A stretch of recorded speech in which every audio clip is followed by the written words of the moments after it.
Didn't realize it at the time, but this very moment, this moment in this movie literally changed everything for me. The path that I assumed was about to unfold, the path of my life was erased, and a new path, a new story was about to begin. This moment in the final act of Park Chan-wook's Oldboy, still to this day my favorite movie of all time. A moment where, in pure desperation, Odesu cuts off his own tongue in an attempt to protect his beloved Mido from the horrific truth that he has just discovered. This is the moment that changed my entire life.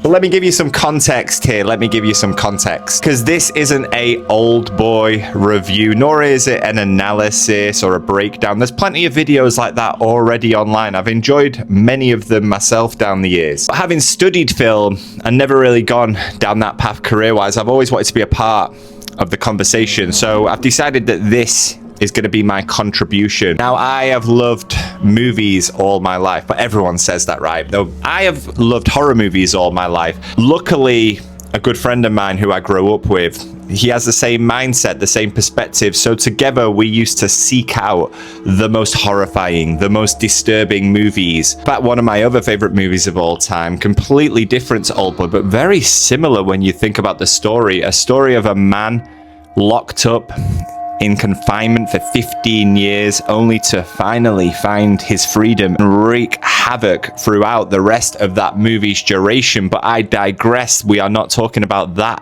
movie here today. Now, eventually, I ran into a problem, because after years of seeking out the most extreme horror, the most disturbing horror, eventually you become desensitized and nothing shocks you anymore. That shock value just seemingly disappears. You're always looking for something to push those boundaries, but you get to a point seemingly where those boundaries can't be pushed anymore, and it becomes disappointing. The power of Christ compels you! The power of Christ compels you! By the time I got round to watching The Exorcist, I'd watched so many movies by that point that it simply did nothing for me. I actually think it's a very well crafted film, but in terms of the shock, in terms of the horror, in terms of its reputation, it just didn't live up to the hype. This desensitization wasn't just limited to horror, it was across all movies in that shock and awe category. I just didn't find anything surprising anymore. I still loved movies, I still loved watching movies,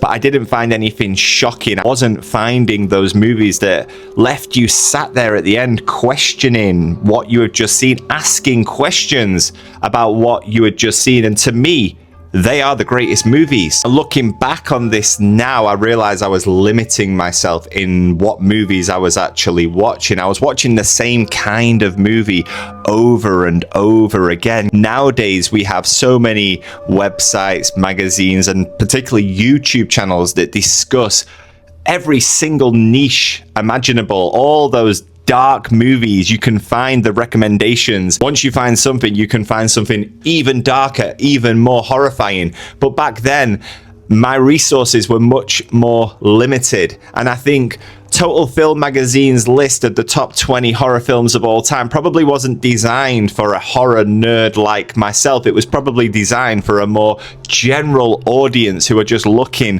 for those cheap thrills, those cheap jump scares. But for me, I wanted more than that.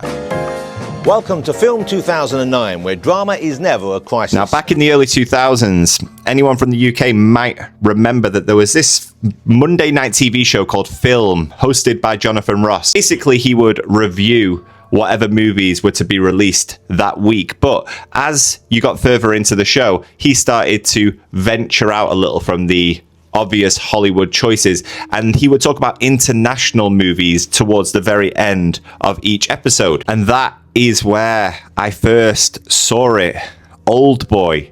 It was just a review. It was a short segment. Something must have planted itself in my mind when I watched that TV show, because I didn't even go out the next day and watch the movie.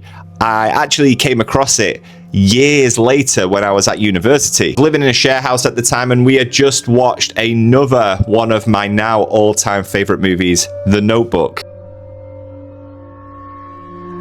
And I was there flicking through, and as I reached maybe channel 5, I'm not sure exactly what it was, there it was. Oldboy was just beginning.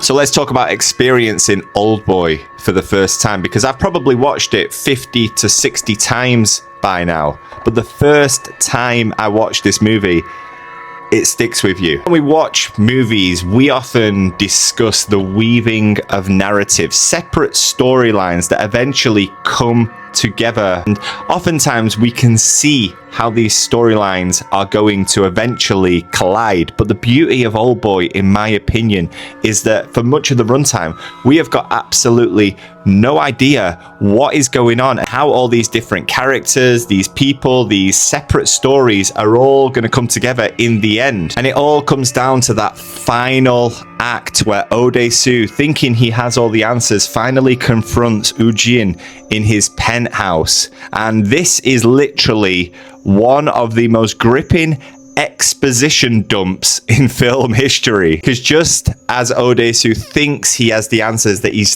figured the mystery out, Ujin methodically tears down every single thing that Odesu feels like he's about to throw out there. He has the answers for everything, and as he reveals the full extent of his revenge, what he has truly been doing over the last 20 plus years, the character dynamics that we have spent the entire 2-hour runtime building are completely shattered. And at that moment, both of these men, who we have seen in a certain light, are exposed for who they truly are. In this revenge movie, the centerpiece of Park Chan-wook's incredible revenge trilogy, the moment of victory, the moment Ujin realizes he has won, doesn't play out the way we would expect it to. Ujin, previously a cool, calm, collected individual, mastermind who, despite everything Odesu tries to throw at him, always seems to be in control. He doesn't celebrate his triumph, his victory with malice, simply starts laughing like a child. And he watches and savors the moments that Odesu unravels, as Odesu realizes everything that has happened in the past 15 plus years, and that Ujin has been in control of every single moment. We realize as we watch both characters react to what is now commonly known, that Ujin isn't an evil mastermind. He is more like a giddy child who has just got one over on someone else in his class. Let's take it back earlier. I mentioned that years of seeking out horror, of seeking out disturbing, shocking movies had numbed me. I was no longer moved. But every new era in life needs a trigger, a moment that ignites a passion, that gives birth to a new interest. And for me, this was that moment. As Ujin toys with Desu, the question of morality ceases to matter. Was this level of revenge justified once we know what Odesu had done? Absolutely not. That no longer matters to either of them. Ujin had won, and Ujin blamed Odesu's tongue for what had happened to his sister. In his desperate attempts to reason with Ujin, to plead with Ujin, and to spare Mido from the horrific truth of what has actually happened, he does the most extreme and unimaginable thing possible. Now, the reveal itself, partnered with the act that symbolizes it, was one of the most shocking things I've seen up to that point in my life. The story of Oldboy is outlandish, it's wild, it's very unrealistic at times. You have to really stretch the imagination, but it is presented, it is told in such a grounded, realistic way that you don't question that when you are watching the movie, when you are in the moment. The day after watching Oldboy, I wanted more. I wanted to see more movies like this. It doesn't mean that just because one movie from a certain director or a certain culture is enjoyable to you, that every movie is going to be like that. But I wanted to explore this new genre that had just imposed itself upon me. So I went down to a video shop, a DVD shop, some of you might remember, HMV. And as I found it, I found the Tartan Extreme collection, which was a collection of extreme Asian horror movies, revenge movies, thriller movies, etc., distributed by a company called Tartan Pictures in the UK. And over the coming weeks and months, I started to slowly make my way through many of these films, many of which I plan to discuss on this channel. So if you're still here watching, you might be wondering, okay, you enjoyed the movie, but how exactly did Oldboy change your life? Well, 4 years later, deep into this obsession with Korean, Japanese movies, I was sat there, but I was actually, in my personal life, feeling a bit lost, and I started to think about my options, and moving abroad suddenly came across my path. Moving abroad, but where would I go? We all have an entry point into a new interest, and I've never been a fan of K-pop, K-dramas, K-beauty. I know nowadays they are all very popular, but these Korean movies, these movies got me interested in Korea as a country, as a culture, and because of that, I followed that path and decided that I wanted to move to experience living in South Korea. Oldboy was that gateway, and when I did move there, my love of this country, my respect for this culture only continued to grow. Ironically, when I actually talked to my new Korean friends about this movie, about why I was interested in coming to Korea in the first place, many people there hadn't seen it. Despite its critical success, its acclaim, it was a very niche movie that many people had not seen. People had heard about it, but they had not seen it. So in turn, I ended up introducing a lot of Koreans to that movie. Now in 2025, I am sat here still in Asia, not in Korea anymore,